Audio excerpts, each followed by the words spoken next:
I'm in the middle of a sort of a project.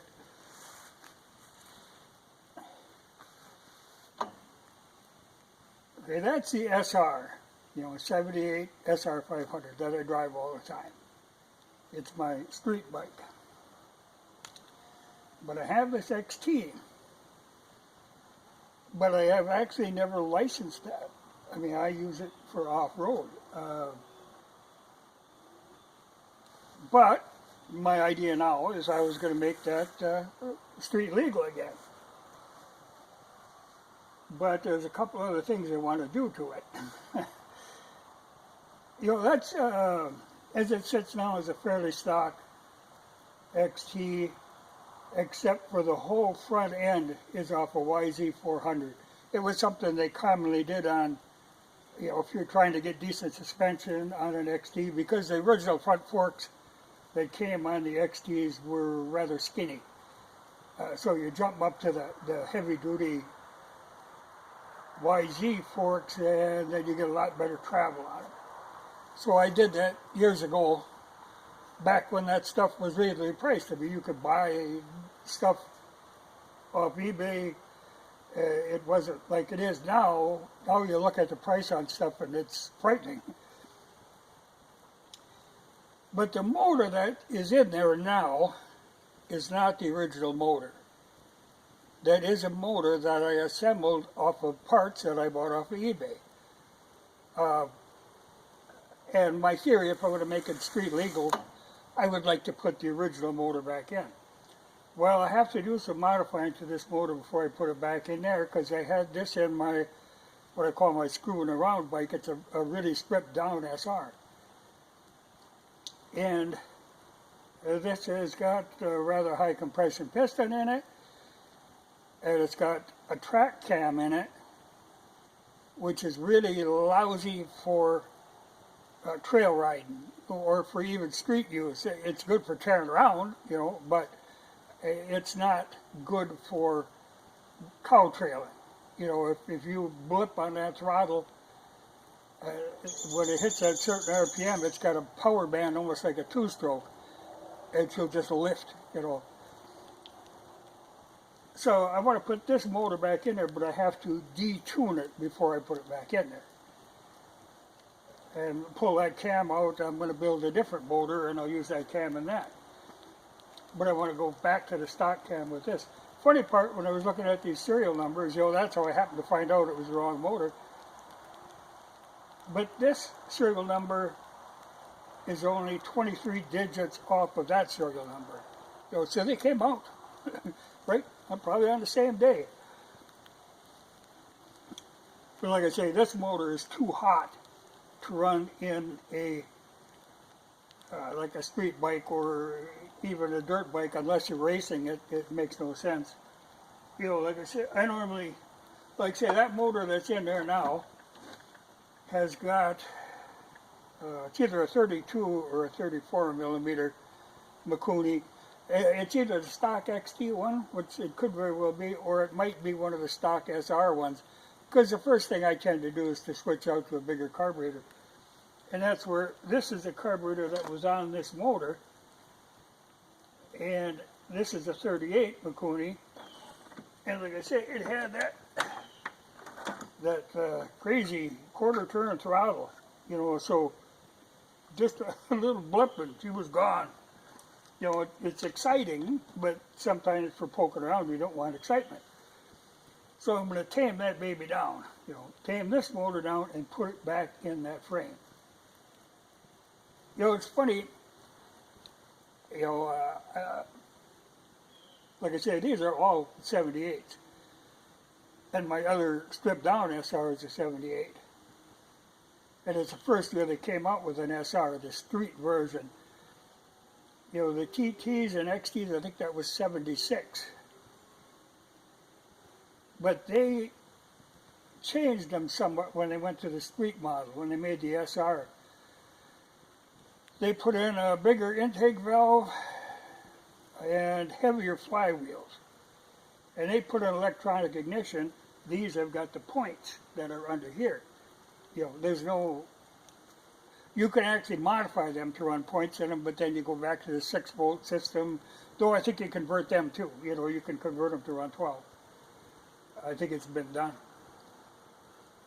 But it's funny, you know, YouTube is funny in that, like if you watch a video on something, you know, it happens to turn up in your feed and you watch it. From then on, you're going to get a whole bunch of videos similar to that. And somebody had mentioned the channel, that woman, Itchy Boots, that is riding, well, she rode a Royal Enfield for a while, and now she's got a little Honda, 250. But great channel, and I watch them videos all the time. So she uploads like every other day. But she's great because she's a real rider.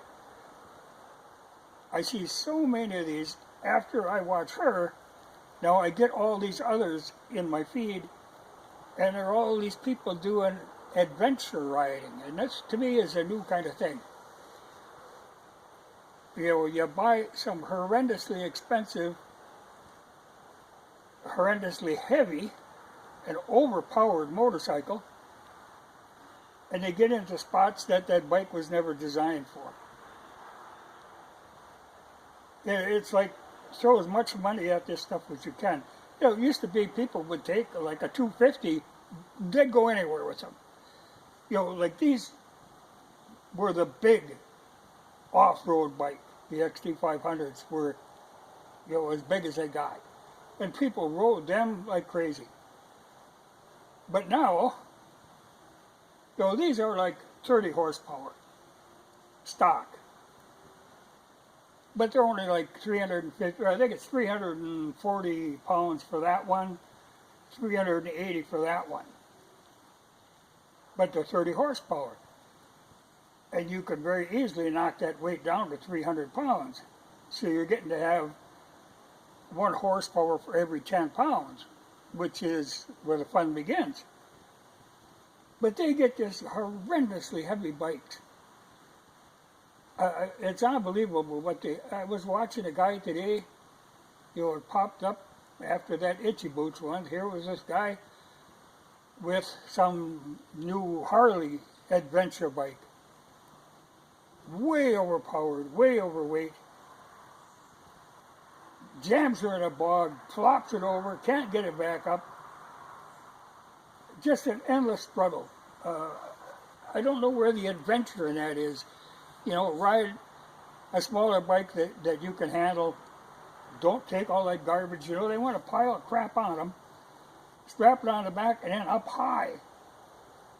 You know, that's the last place you want weight, is up high in the back. But they pile her on there, and then go on an adventure.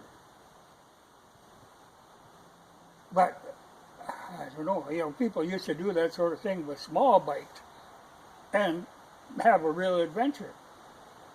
But no, they want to spend a lot of money, and most of those adventure bikes, honestly, very seldom stray off a pavement, but it looks cool. To me, they don't look cool. To me, they really look ugly. There's none of them that appeal to me. They're all way over-engineered. Electronic fuel injection and all this computer control crap, and you sync it in with your phone, and you know, it's like you can't look where you're going. You got to have this GPS thing running in front of you all the time. I don't see where the fun of that is. You know, and then get it in the mud and flop it over, and then struggle. You know, I don't quite understand that whole adventure riding thing. I mean, people were doing adventure riding long before all this crap came out. But they like to go big and spend a lot of money. You know, it's crazy, like when I bought my SR, I think it might have been 1400, 12 or 1400, brand new. Now the XT I bought used, I think that was like 700. You know, now that kind of stuff has just gone crazy.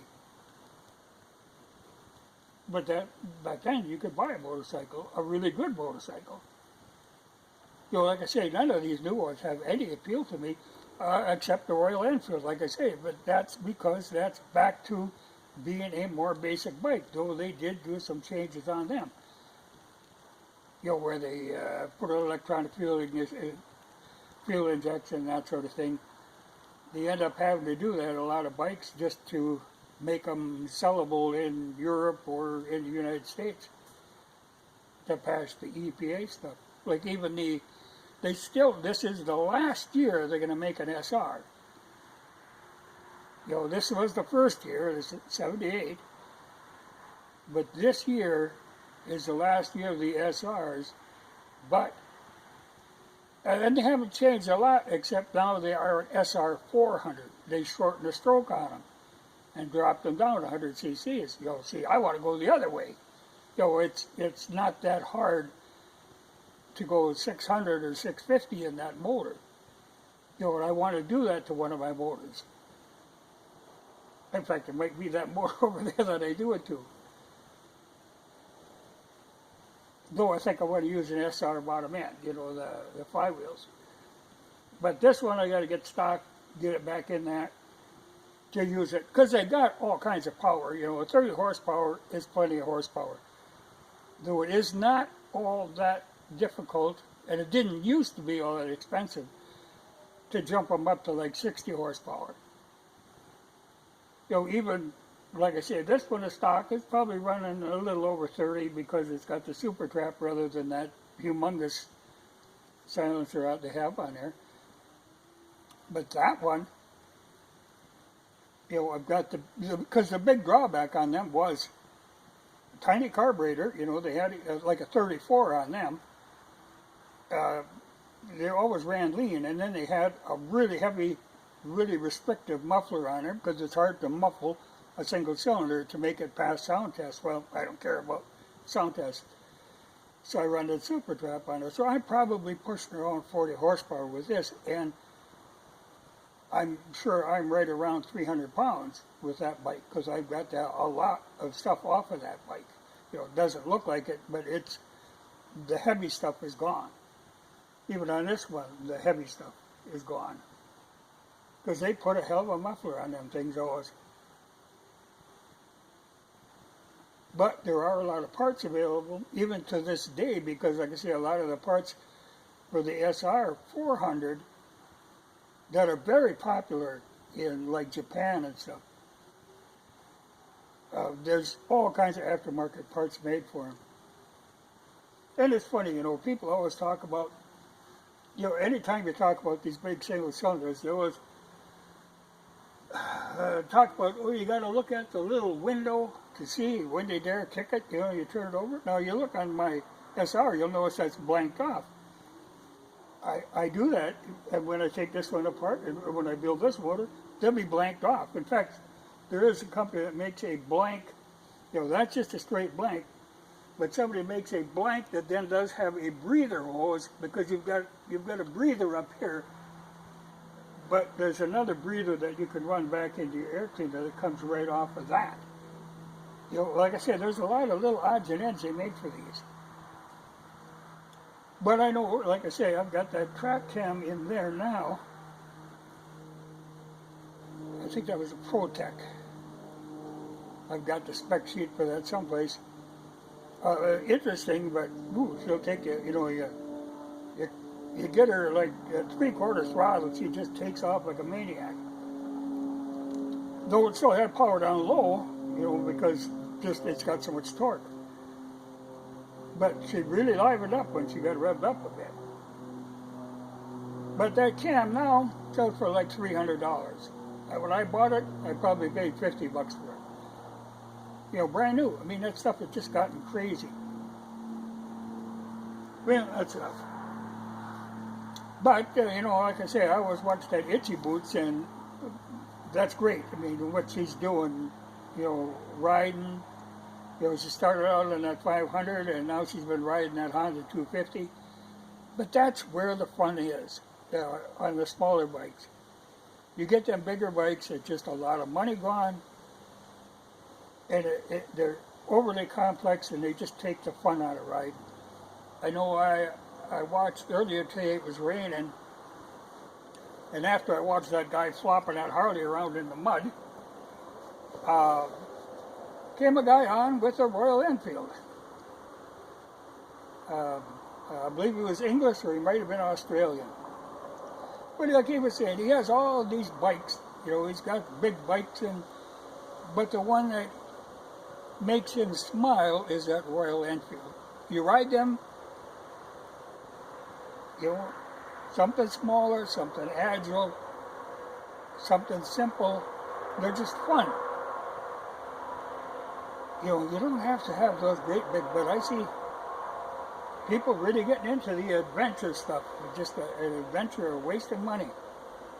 You could have more fun on a smaller bike. And even there, you know, I look at the price of some of these new ones, it's just astounding compared to what I paid. You know, I can't see it myself, but I would never buy a new bike. I mean, if I was horrendously rich, I guess I would buy a Royal Enfield. But I really like these old Yamahas, and I can pick them up. You know, like you could buy one now, even low mileage ones turn up online for $2,000 to $3,000. It's a fantastic bargain. But I see all these people with these exotic bikes that you can't afford to work on. And if you can't pick up your motorcycle, I think it was Japan that used to have a part of their driver's test where you had to lay your motorcycle over and be able to pick it up. And like this guy with this Harley, I thought he was going to have a heart attack. A short little guy, and he flopped that thing over, and he'd flop it over, and he'd flop it over, and struggle. You know, that's not my idea of an adventure. But I sure see a lot of them. You know, I guess this has been going on. I haven't paid any attention.